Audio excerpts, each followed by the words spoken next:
Heureuse de vous retrouver dans cette grande édition du journal de la télé haute définition. Madame, Monsieur, bonsoir. Le président de la République, Félix Antoine Tshisekedi Tshilombo, a achevé sa visite officielle en République unie de Tanzanie par un entretien en tête-à-tête avec son homologue, le docteur Samia Suluhu Hassan, organisé à la State House de Kinzinkanzi à Zanzibar ce mardi 18 août 2026. Cette rencontre a permis aux deux chefs d'État de réaffirmer leur volonté commune de renforcer leurs relations bilatérales et leur coopération face aux enjeux et défis régionaux. Sur le plan économique, les discussions ont abouti à la redynamisation de la commission permanente mixte et à la mise en place d'un partenariat stratégique. Les deux chefs d'État ont officialisé un cadre de coopération technique axé sur la gestion des minéraux critiques, le partage de données géologiques stratégiques ainsi que l'évaluation technique des opportunités énergétiques mutuellement bénéfiques dans les secteurs du pétrole et du gaz naturel. Riposte contre l'épidémie d'Ebola, le gouvernement congolais annonce la disponibilité de 70 000 doses de vaccins anti-Zaïre testés contre Bundibugyo. Le ministre de la Santé l'a indiqué lors d'un briefing spécial tenu avec ses collègues de la communication et médias Patrick Mouyaya et de l'éducation nationale Raissa Malou. C'était ce mardi 18 août à la RTNC, Ambroise Mamba et Alain Bolikango pour le reportage. Alors que les efforts du gouvernement congolais pour maîtriser Ebola Bundibugyo sont de plus en plus consentis, le ministre de la Communication et des Médias, Patrick Mouyaya, ne lâche pas prise quant à ce devoir de redevabilité. D'où ce briefing particulier sur Ebola. On a annoncé ces briefings particuliers parce que ça nous permettra pas seulement de revenir sur la riposte contre la maladie à virus Ebola, mais nous reviendrons aussi beaucoup sur les préparatifs de la rentrée scolaire où nous allons évidemment, École sans Ebola, la ministre d'État, ministre de l'Éducation, qui nous fait le privilège de participer à cet exercice de redevabilité, pourra nous faire le point des préparatifs. Avec le ministre de la Santé, évidemment, nous reviendrons sur l'état actuel de la riposte, bien au-delà des chiffres que nous communiquons quotidiennement dans le cadre de la situation épidémiologique qu'on appelle CITREP, qui nous permet de donner des chiffres. Aujourd'hui, nous avons tous observé qu'il y a beaucoup de personnes qui guérissent, il y a des traitements qui sont utilisés, il y a des vaccins qui sont annoncés. Le ministre de la Santé aura l'occasion de nous faire le point. Quel bilan dressé 3 mois après la déclaration de la maladie, le ministre de la Santé répond. Je vous rappelle que c'est le virus Bundibugyo, ce n'est pas le virus Zaïre, qui donne cette maladie Ebola, que nous avons déclaré il y a exactement 3 mois. Au bout de 3 mois, nous avons à ce jour un peu plus de 5000 cas confirmés, et un peu plus de 2300 décès, ce qui nous fait à peu près 47% de personnes. Et on remarque aussi que ce virus, malgré tout, reste quand même moins létal que le virus Zaïre. Parce que vous vous rappelez que le virus Zaïre, c'était entre 60 et 80% des décès. Docteur Roger Kamba a annoncé 70 000 doses de vaccins déjà disponibles pour endiguer l'épidémie.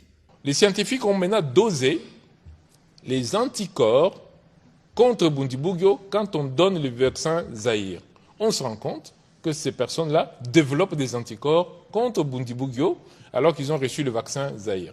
Donc sur cette base-là, on a décidé 2 choses. On a décidé qu'on rajoute le vaccin pour la recherche, plus de 20 000 doses, et on rajoute le vaccin de manière compassionnelle, c'est-à-dire comme on a fait avec Sangani. Bien sûr. C'est-à-dire que comme c'est un vaccin connu, on l'utilise à grande échelle parce que là, on a la certitude maintenant d'avoir 70 000 doses, c'est déjà beaucoup, Et là, je peux vous informer que 2000 doses sont déjà à Kisangani pour pouvoir démarrer la vaccination du personnel de santé. Le gouvernement congolais soutient que sur les 70 000 doses de vaccins disponibles, 2000 sont déjà à Kisangani où la vaccination du personnel de santé devrait démarrer. Comment épargner les élèves des zones à haut risque du virus d'Ebola? La ministre d'État à l'Éducation nationale a annoncé l'enseignement à distance pour les 18 zones à haut risque touchées par la maladie. Raissa Malou a soutenu plutôt que l'enseignement à distance n'a rien à voir avec l'enseignement en ligne ou avec Internet. Je voulais suivre la ministre d'État à l'Éducation nationale. Alors ici, à l'entame, je voudrais être très claire quand je parle d'enseignement à distance. Il ne faut surtout pas entendre enseignement en ligne ou Internet.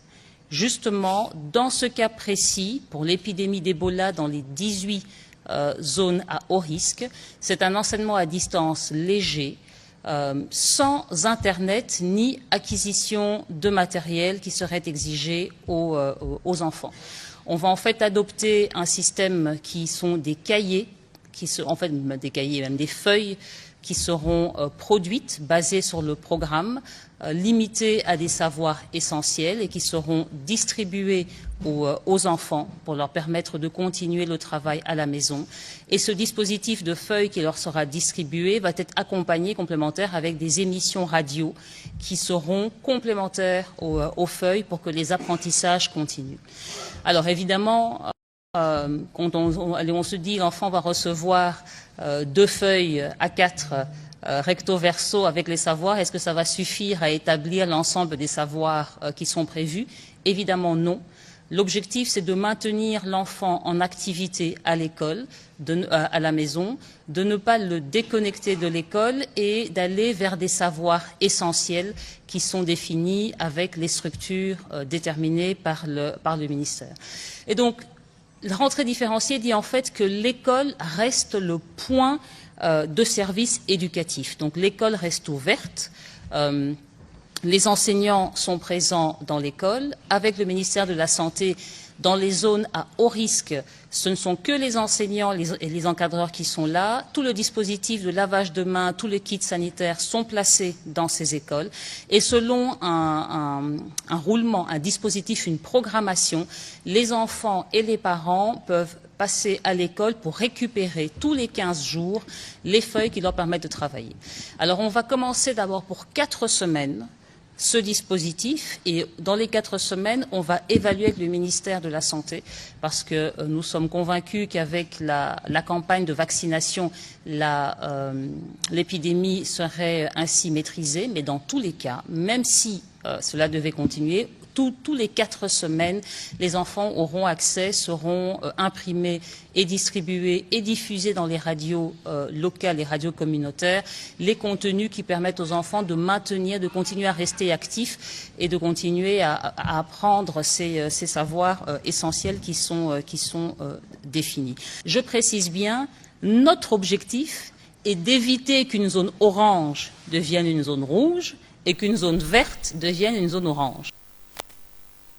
La première ministre Judith Suminwa Tuluka a présidé ce lundi une réunion technique consacrée à l'évaluation de la riposte et à l'adaptation du plan d'intervention. Le ministre de la Santé publique et Prévoyance sociale, Samuel Roger Kamba, accompagné des membres de l'équipe de riposte, dont le professeur Jean-Jacques Mouyembe, a présenté à la chef du gouvernement l'évolution de la situation ainsi que les nouvelles orientations envisagées pour renforcer la riposte sanitaire. Merveille Bundu qui nous en parle. Après l'évaluation de la riposte contre Ebola en RDC, 3 axes majeurs ont été évoqués. Le renforcement des mesures médicales en complément des mesures de santé publique, la prise en charge salariale des médecins, infirmiers et autres prestataires ainsi que l'amélioration de la communication auprès des communautés. Le gouvernement examine également des nouvelles options médicales, notamment les recherches en cours sur 2 vaccins spécifiques contre la souche Bundibugyo et les recours à des antiviraux susceptibles d'être utilisés dans la prise en charge des malades ou dans certaines conditions des personnes fortement exposées au virus. Dans cette adaptation de plan, il y a un volet très important, ce sont les mesures médicales. Deuxièmement, les médicaments. Nous avons aussi des antiviraux qui peuvent aider la personne déjà malade ou prévenir chez la personne qui a été vraiment en contact avec le malade. Et donc, toutes ces discussions, on devait les faire avec les experts, notamment l'équipe du professeur Mouyembe. Vous savez que j'ai mis en place une équipe d'experts pour conseiller les décisions importantes, notamment dans ces mesures médicales. Et cette équipe est conduite par le professeur Mouyembe. C'est pour ça que nous étions ici avec la Première ministre pour pouvoir valider un certain nombre de choses. Deuxième chose que l'opinion doit retenir, c'est que nous avons établi un barème de prise en charge salariale pour les médecins, les infirmières, tous ceux qui travaillent dans la riposte. Et ça, il fallait aussi valider. Le gouvernement entend ainsi adapter son dispositif à l'évolution de l'épidémie tout en maintenant la vigilance autour de Kinshasa et en renforçant la surveillance épidémiologique, la protection des équipes des premières lignes et la communication auprès des populations. Le gouvernement souminois vient de mettre en place un tout nouveau dispositif de soutien aux petites et moyennes entreprises et sous-traitants locaux dénommé Vunga Couverture. C'est un mécanisme destiné à faciliter l'accès au crédit, en particulier dans le secteur de la sous-traitance en République démocratique du Congo. La cérémonie a été présidée par la Première ministre Judith Suminwa. Regardez. À travers cette cérémonie des signatures de la convention unique par l'autorité des régulations de la sous-traitance dans les secteurs privés à respect, le Fonds des garanties de l'entrepreneuriat au Congo FOGEC, à Robank et Rausur, la première ministre Judith Suminwa a ouvert une nouvelle ère. Dans son discours d'ouverture, la chef du gouvernement a rappelé que Vunga s'inscrit dans la vision du président de la République qui a placé la jeunesse, l'emploi, l'entrepreneuriat et la transformation économique au cœur de son action. Pour le gouvernement, cette cérémonie est un signal fort. Elle montre que le partenariat public-privé peut être mobilisé comme un instrument concret des transformations économiques, des financements des entreprises congolaises, des promotions du contenu local et des créations d'emplois. Un mécanisme pour faciliter l'accès au crédit des petites et moyennes entreprises congolaises, en particulier les entreprises de sous-traitance. Ce programme vient compléter l'arsenal déjà mis en place, notamment à travers le programme présidentiel Debout Jeunes Congolais, qui vise à faire de la jeunesse un moteur de transformation économique de notre pays. Ce programme vient également compléter les mesures d'application requises par l'ordonnance loi de 2022 sur la promotion de l'entrepreneuriat, qui consacre une place particulière au financement innovant, à l'entrepreneuriat des jeunes, des personnes vivant avec handicap ainsi que des femmes. À travers le partenariat entre l'ARSP, le FOGEC, la Robank et la Rossure, nous mettons en place un mécanisme destiné à répondre à une difficulté connue de nos PME. L'accès au financement au moment où elles doivent exécuter un marché, livrer une commande, honorer un contrat ou saisir une opportunité commerciale. Notons que dans ce programme, le rôle de chaque acteur est bien défini. L'ARSP valide et certifie la conformité des sous-traitants congolais pour les intégrer dans les chaînes de valeur. Le FOGEC lève l'obstacle de l'accès au financement des PME grâce à un mécanisme de garantie. Rossure Assurance, pour sa part, prend en charge la couverture assurantielle du dispositif et Robank intervient à la fois comme arrangeur et financeur. Elle mobilise son expertise et capacité de financement. Tout à fait autre chose. L'opposant congolais Martin Fayulu conteste l'existence d'une tribu Banyamulenge en République démocratique du Congo. Sur la question de la nationalité des Banyamulenge, Martin Fayulu a déclaré hier qu'il n'existerait selon lui aucune tribu appelée Banyamulenge en République démocratique du Congo. Suivez. La communauté Banyamulenge, moi j'ai un problème sérieux. Ok? Ça veut dire quoi Banyamulenge? C'est quoi Banyamulenge? Il faut qu'on nomme les gens. Si les gens disent que c'est une communauté rwandaise qui est venue s'installer au Congo et que, bon, ils veulent avoir la nationalité congolaise, c'est qu'on avait dit à la conférence nationale, et que la nationalité peut se demander individuellement, ou bien que les enfants qui sont nés, qui sont congolais. Je suis d'accord. Mais quand on dit Banyamulenge, ça veut dire quoi? Mulenge, là-bas, au sud Kivu, il y a les Banyamulenge.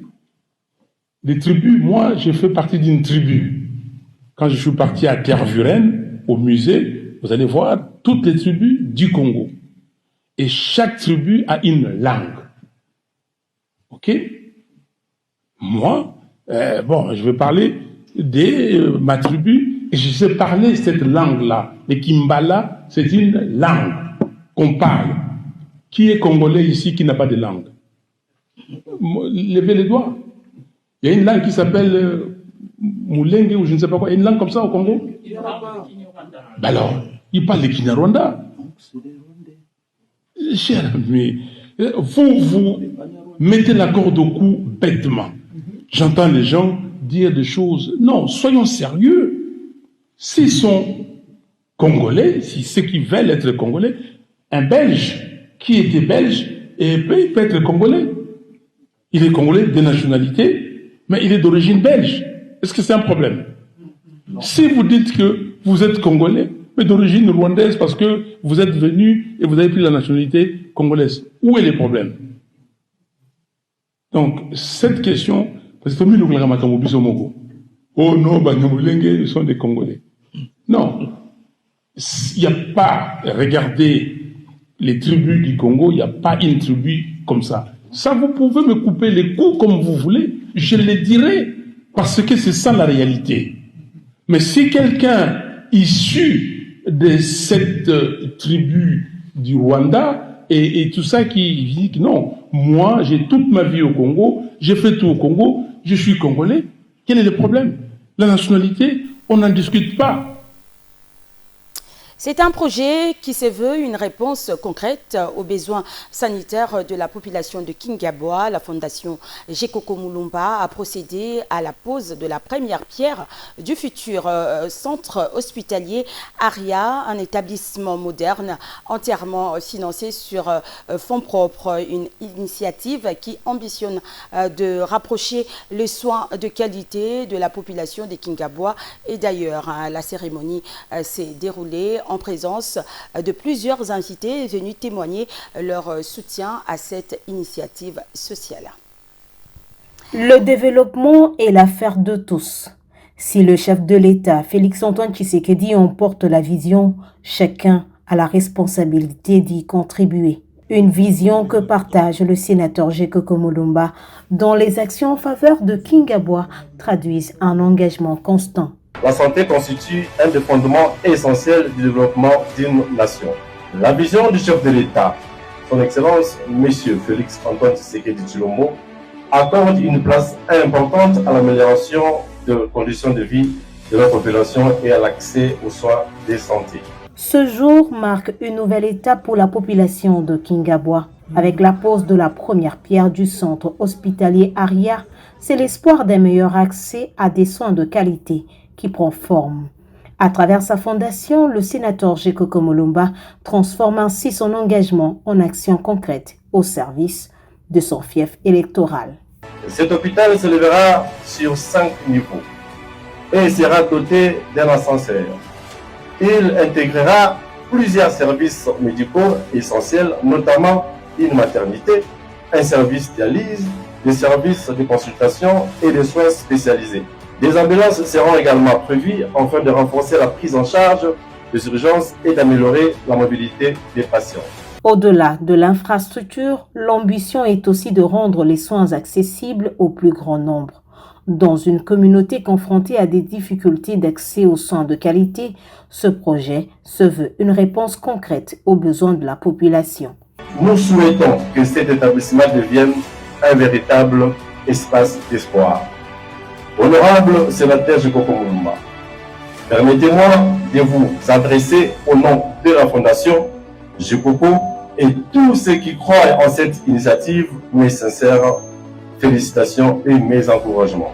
Que Dieu bénisse ce projet, qu'il accompagne toutes les personnes qui contribueront à sa réalisation et qu'il accorde à son initiateur, l'honorable sénateur Jekoko Mulumba, la force et les moyens de poursuivre cette œuvre en faveur de la population. Malgré ses multiples occupations, le sénateur Jekoko Mulumba promet de suivre de près la réalisation de cet ouvrage avec une attention particulière portée à la qualité des travaux et au respect des standings internationaux. La première pierre est posée, place désormais aux travaux. Voilà. Poser une première pierre, c'est poser les fondations pour l'espérance. Aujourd'hui, cette espérance est celle de voir nos populations délimitées accéder, ici même à Kingabwa, à des soins de santé modernes, dignes et de proximité. Une initiative saluée par les participants qui ont encouragé le promoteur et formulé de vœux de réussite pour ce projet au bénéfice de toute la communauté. C'est fait mingi pour l'initiative parce que bien sûr, nous avons déjà quelques centres de santé awa, mais centre de santé il y a importance ne qui oyo rotongama awa, wana nde tozala na ngote, boza chef obligé population Kingabwa chef obligé ya kobima libanda ya Kingabwa wana kinolanda bassin ba côté mususu.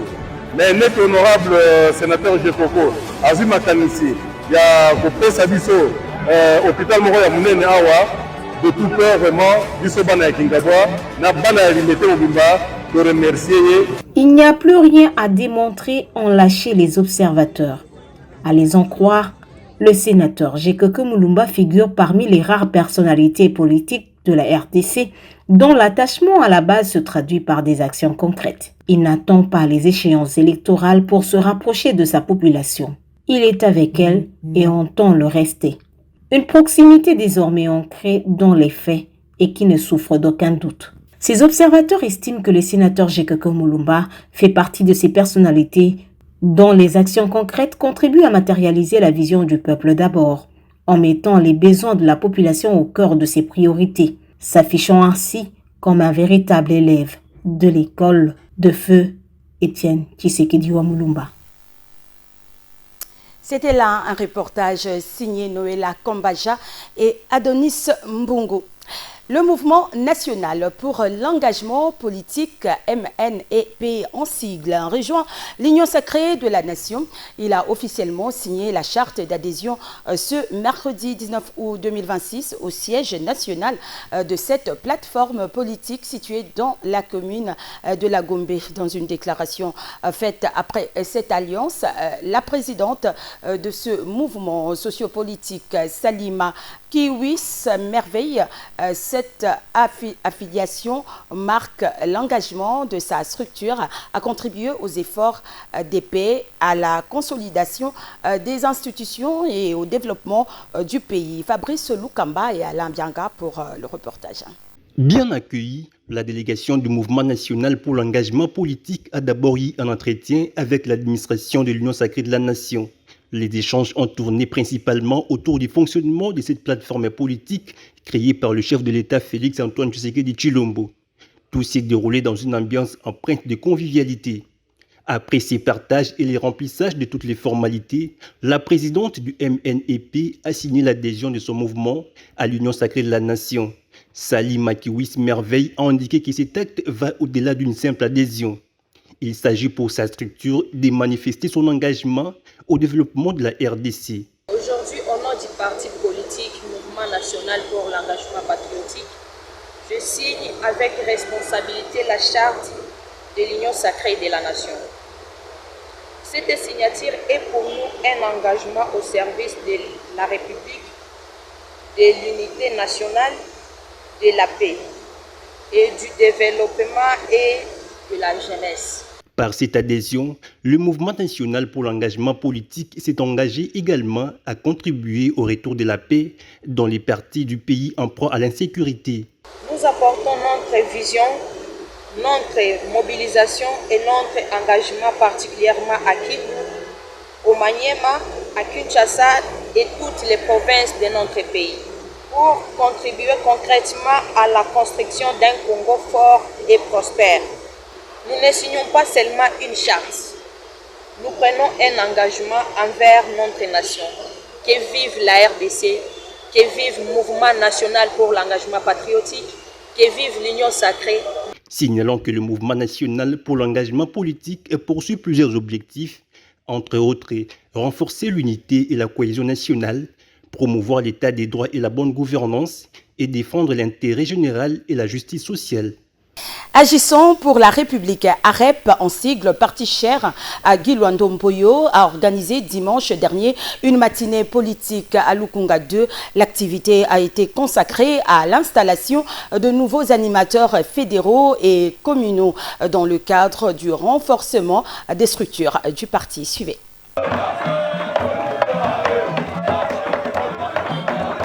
La matinée politique de la REP a été marquée par l'installation des nouveaux animateurs des Lukunga 2, notamment les secrétaires fédéraux et les responsables communaux. À l'ouverture, le fédéral de Lukunga 2, Fiston Koloké, a souhaité la bienvenue aux participants. C'est également pour nous l'occasion de féliciter chaleureusement tous les membres de la fédération de la Lukunga 2 pour leur engagement, leur discipline et leur loyauté sans faille. Votre travail de santé, d'unité, de victoire et de progrès. Que les jours à venir soient pour nous des jours de conquête et de rayonnement pour les idéaux qui nous sont chers. C'est ici également l'occasion pour nous de féliciter les heureux nommés, mais aussi de leur rappeler que ce n'est pas seulement un privilège d'être nommé cadre du parti, mais surtout c'est une grande responsabilité qui doit être exercée dans le strict respect des idéaux du parti. Chers camarades secrétaires généraux, nous tenons à vous réitérer notre disponibilité à servir sous votre direction notre parti. Et par la même occasion à témoigner notre loyauté indéfectible aux visionnaires et initiateurs de notre cher parti. Je citais Excellence, très chers camarades, Maître Guy Luando-Mboyo.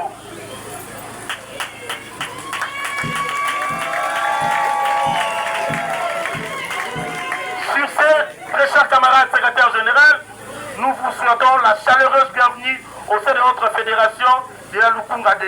La coordonnatrice interfédérale, l'honorable Germaine Chinyama Nzolatima, était représentée à cette occasion. Place ensuite à l'installation de nouveaux responsables. Le secrétaire général de la REP, Maître Camille Richard Kalele Malobo, a procédé à leur installation ainsi qu'à celle de leurs adjoints avant la remise des documents et des écharpes du parti. Défendre les idéaux. Dans son intervention, le secrétaire général a également transmis les orientations idéologiques de l'autorité de référence du parti, Maître Guy Luando-Mboyo. Il a notamment appelé les nouveaux animateurs à défendre les idéaux de la REP et à renforcer leur engagement au sein du parti. Chez la REP, c'est le sérieux.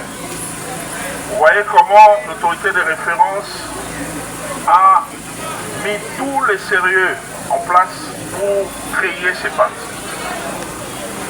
Vous voyez partout où se trouve à REP, partout il y a la représentation à REP, vous voyez combien c'est remarquable, c'est impressionnant parce que le sérieux est parti de l'autorité elle-même. Nous faisons un effort en tant qu'exécutants de sa vision pour faire pérenniser, faire vivre cela partout où nous passons. Alors vous aussi, vous devez prêcher par l'exemple. Vous êtes désormais les ambassadeurs d'AREP, chacun à un niveau donné.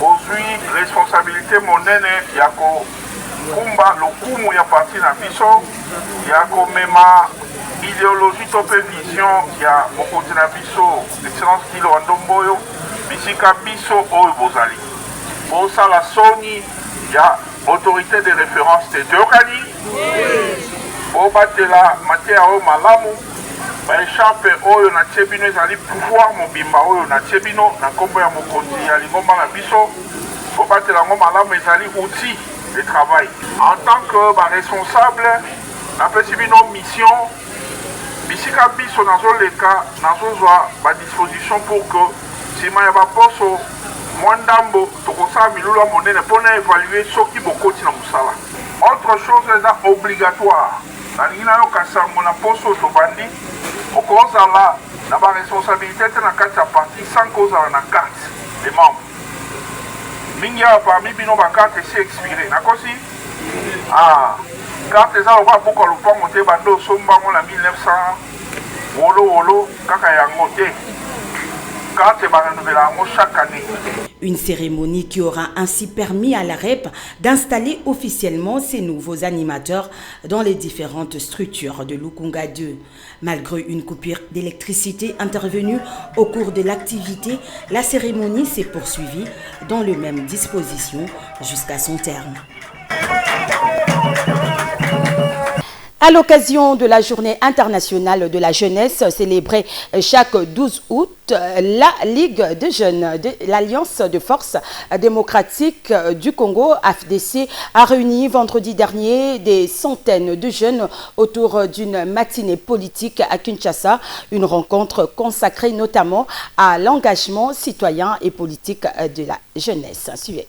Prenons la parole devant cette foule des jeunes. Le député provincial Guilan Poungu Malamba et président national de la Ligue des jeunes de la FDC a appelé ses camarades à refuser le tribalisme et tout débat susceptible de diviser le peuple congolais. Nous refusons le tribalisme, les débats qui fracturent le peuple. Quand la nation est en danger, la Ligue des jeunes FDC répond présente. Notre seule tribu, c'est la RDC. Notre seule ethnie, c'est le Congo. Avec le président Tshisekedi, nous allons gagner les batailles de la paix, de l'unité et du développement.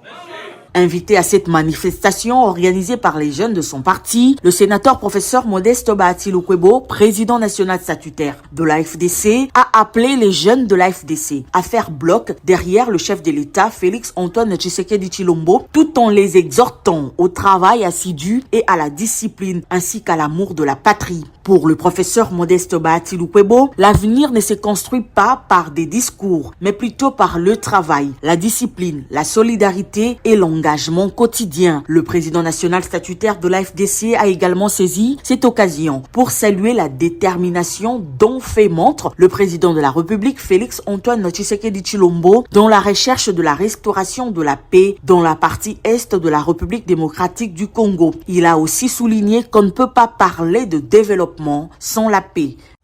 Je voudrais saluer les efforts de notre chef de l'État, son Excellence Félix Antoine Tshisekedi Tshilombo, qui jour et nuit se bat pour le retour de la paix et la réunification de notre pays.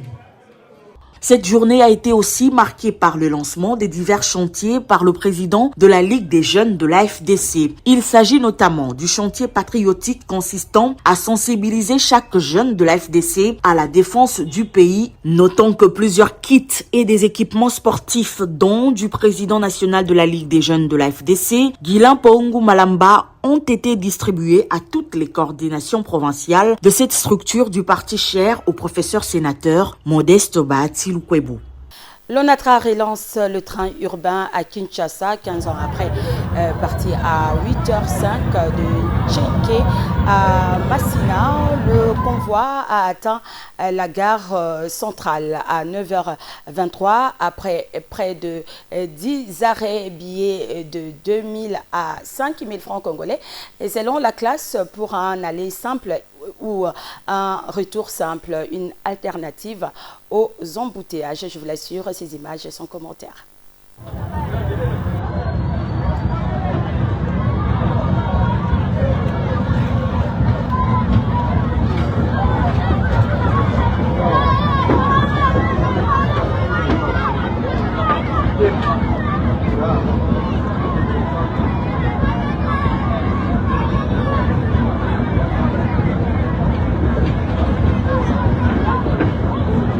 Kinshasa, 19 août 2026. Voici le lancement du tout premier train commercial à Tchangou. Vous qui nous suivez de partout, vous êtes en train de vivre le travail qu'a battu le gouvernement de la République, le travail qu'a battu l'ONATRA.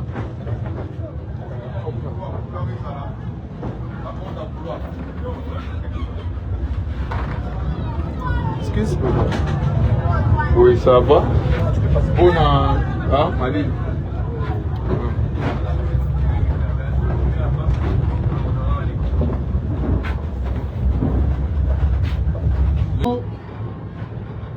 Vivez cette expérience. Na train to tche ba classe na ba classe. Bato bazwaka taxi express na aéroport ba ya centre ville to pesi ba voiture na bango ya 5000 francs. Après ça va $20 à quitter à 5000 francs. Bato bazwaka bus. Bo futaka ba 3000 4000 siko bo komena 2000 francs. Bozo ma keza na C. To tche prix assez pour to so mata carburant. Pour tout ça régulier, n'est-ce pas? Mais bénéfice na eloko ezati. Pour te compter bato futaka te, te compter entretien la réparation te compter kaka bien pas. Donc c'est pour la population. Merci beaucoup. Et en sport, élu président de la section basketball lors de l'Assemblée générale extraordinaire et élective, le Daring Club Motema Pembe a choisi Olivier Bierler, un vieux routier de la maison, pour assurer momentanément la direction du club en attendant l'organisation de l'Assemblée générale extraordinaire et élective qui devrait désigner le président de la coordination ainsi que le président de la section football.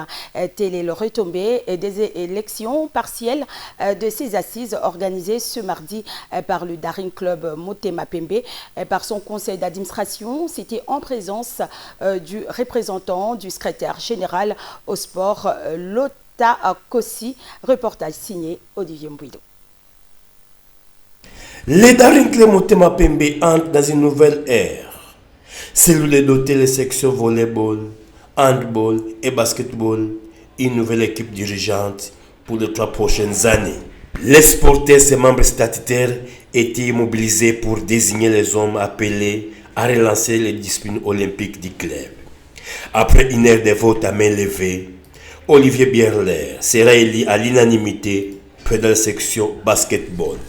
Serge Ngongo prend les rênes du handball. La section volleyball sera chapeautée par Ferrouz Ngongo. Suite à la vacance à la coordination et la section football, c'est le président de la section basketball, Olivier Bierler, qui assurera l'intérim à la présidence du club. Bon, c'est d'abord un sentiment de joie, parce que quand vous lisez même le contenu de la lettre de la l'UNAFOOT nous demande d'aller aux élections. Ça veut dire que l'UNAFOOT a reconnu notre assemblée de clarification où il y avait des recommandations. La première recommandation, c'était d'aller aux élections. Ça veut dire que le comité Kasembele n'existe plus, est tombé.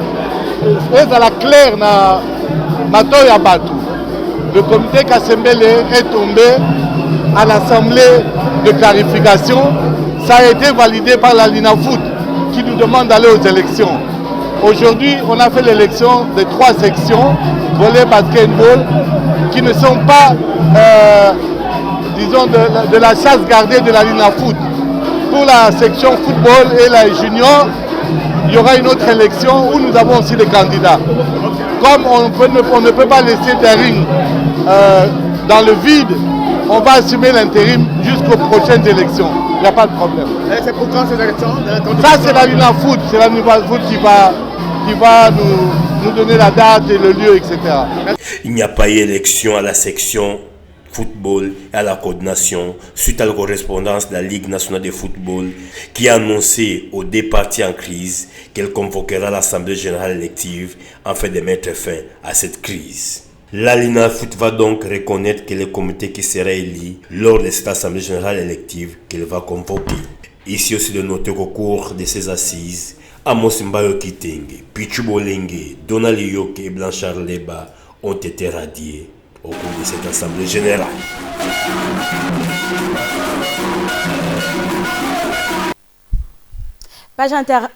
Page internationale à présent. Dans la nuit de lundi à mardi, un aéroport syrien dans la province d'Idlib a été visé par des frappes attribuées à Israël, des bombardements qui ont surpris les riverains. Suivez. Des entrepôts et des pistes endommagées à Aboudour.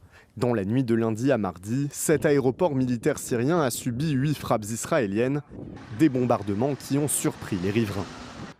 Nous avons entendu des avions et nous avons ressenti des frappes. Nous ne savions pas où elles avaient eu lieu. Puis nous avons entendu qu'elles avaient atteint l'aéroport. Mes enfants dormaient, mais j'étais éveillé. Ma famille a eu peur et tous mes voisins se sont réveillés. L'attaque n'a pas fait de victimes sur cette base située dans la province d'Idlib, à proximité de la frontière avec la Turquie. Selon l'Observatoire syrien des droits de l'homme, une délégation militaire turque avait justement visité l'aéroport quelques jours auparavant dans le cadre de sa reconstruction. Le site, hors service depuis 2012, a été lourdement endommagé pendant la guerre civile et est actuellement aux mains du gouvernement de Damas. Ce dernier a condamné une agression injustifiée de la part d'Israël, tandis que l'envoyé spécial de Donald Trump en Syrie a formulé une rare critique contre l'État hébreu.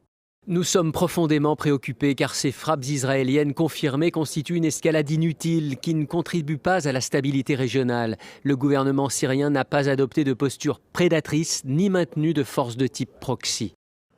Depuis la chute de Bachar al-Assad en décembre 2024, Israël a lancé des centaines de frappes contre la Syrie et étendu son contrôle sur le plateau du Golan. Des opérations dénoncées sans effet par le nouvel homme fort de Damas, Ahmed al-Shara.